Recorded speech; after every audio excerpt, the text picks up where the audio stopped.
ընդամենը 10 օր հետո ուզում է զորահանդես անի, մի քանի զենքեր են ձեռք բերել, ձեզ ցույց տա, կրկին խափի ժողովրդին եւ տանի նոր կոտորածի։ Այս զորահանդեսը չեն անում բանակի մարտական ոգին բարձրացնելու համար,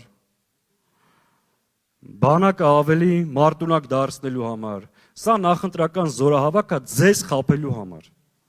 Ու պարզվում է, որ տեխնիկան թողելու են հրապարակում, որ մարդիկ շարունակեն սելֆի անել։ Ու դա հիշեցնում է 2019 թվականի պատմությունը։ Հիշում եք Սու-30-ները, որ առավ, Դավիթ Տոնոյանի հետ նկարվեց, ձեզ ասեց այլևս պաշտպանված եք։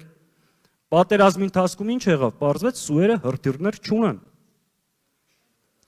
Հիշում եք, որ Արայիկ Հարությունյանին ստիպել էին հմեկի եթերում հայտարարում էր, որ 30 տարի Արցախի օդը պաշտպանված չէր, հիմա այլևս պաշտպանված է։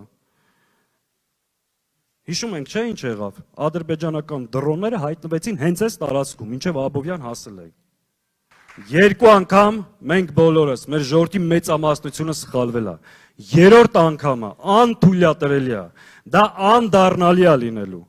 Նախորդ սխալների պատճառով մենք Արցախը կորցրել ենք։ Երրորդ սխալի արդյունքը լինելու է Հայաստանի պետականության կորուստը։ Մենք դրան պատրաստ չենք եւ ամեն ինչ պետք է անենք այս շղթան կտրելու համար։ Դրա համար կա քաղաքական թիմ, որը ի վիճակի է երկիրը իրավիճակից դուրս բերելու,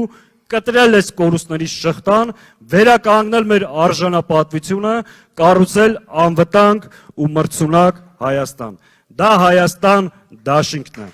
Հունիսի 7-ին համար 17-ին